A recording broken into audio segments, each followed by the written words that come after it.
মুখ্যমন্ত্ৰী ডক্টৰ হিমন্ত বিশ্ব শৰ্মা ডাঙৰীয়া, মুখ্য সচিব ডাঙৰীয়া, ইয়াত উপস্থিত থকা আমাৰ চৰকাৰৰ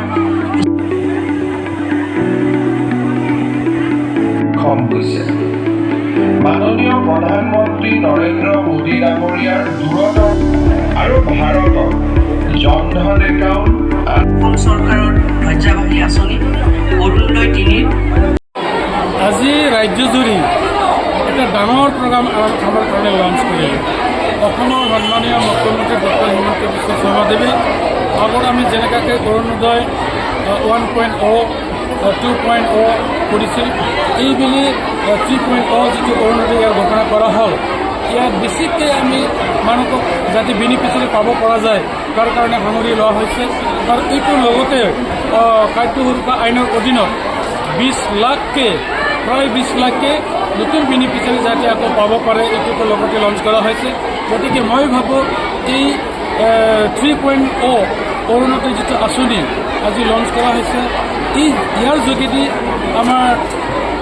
প্ৰত্যেক সমষ্টিত থকা যিসকলৰ অৰ্থনৈতিকভাৱে পিছ পৰি আছে সেইসকল ফেমিলি বা ব্যক্তিয়ে অলপ হ'লেও সিহঁতে সকাহ পাব বুলি মই আশা ৰাখিছোঁ কাৰণ প্ৰতি মাহত যদি এটা অৰ্থনৈতিকভাৱে পিছপৰা এটা ফেমিলিয়ে বা এটা ঘৰে 1250 টকাকৈ যদি পাই থাকে নিশ্চয় এই ঘৰৰ কাৰণে সকাহ পাব আৰু আপোনালোকে নিশ্চয়কৈ জানে অসম চৰকাৰে বা অসমৰ মুখ্যমন্ত্ৰী ডক্টৰ হিমন্ত বিশ্ব শৰ্মাদেৱে যেনেকুৱা ধৰণৰ প্ৰতিশ্ৰুতি দিছিলে এই প্ৰতিশ্ৰুতিবোৰ বাস্তৱায়িত কৰিবৰ কাৰণে এটাৰ পিছত আনটো তেনেকুৱাকৈ প্ৰগ্ৰামবিলাক বা স্কিমবিলাক লঞ্চ কৰি আছে বা ৰাইজক চিধাকৈ পোনপটীয়াকৈ পাব পৰা ধৰণৰ ব্যৱস্থাটো কৰি আছে এতিয়া আপোনালোকে নিশ্চয় শুনিবলৈ পাইছে যে আমাৰ ডিষ্ট্ৰিক্ট লেভেলত এটা কমিটি হ'ব ডিষ্ট্ৰিক্ট লেভেলৰ আণ্ডাৰত আকৌ ডাইৰেক্ট পোনপটীয়া যাতে বেনিফিচিয়াৰী আমি বাছনি কৰিব পাৰোঁ তাৰ কাৰণে প্ৰত্যেক বুথ কমিটিত এটা কমিটি থাকিব এই বুথ কমিটিৰ আমাৰ সদস্যসকলে আমাৰ এই জাগাৰ জেণ্টেলমেন বা আমাৰ বুদ্ধিজীৱীসকলক লৈ তেওঁলোকে নিশ্চয় এইটো বাছনি কৰিব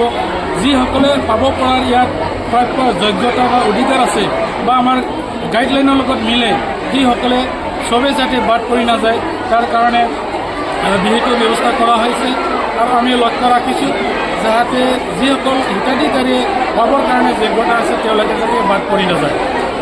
লগতে আপোনালোকে নিশ্চয় শুনিবলৈ পাইছে এইটো পাবলৈ সিহঁতে ৰেচন কাৰ্ডৰ একে জৰুৰী আছে প্ৰয়োজন আছে তাৰ কাৰণে আগতীয়াকৈ ৰেচন কাৰ্ডটো বনাই ল'ব অলৰেডি কোৱা হৈছে গতিকে মই ভাবোঁ যিহেতুকে আজি তাৰিখতে আপোনালোকে মই আগতেও কৈছিলোঁ যে 20 লাখকৈ খাদ্য সুৰক্ষাৰ আইনৰ অধীনত নতুনকৈ ৰেচন কাৰ্ড যিহেতুকে দিয়া হ'ব বা যিসকলে পোৱা নাই সিহঁতৰ কাৰণে ব্যৱস্থা কৰি দিয়া হৈছে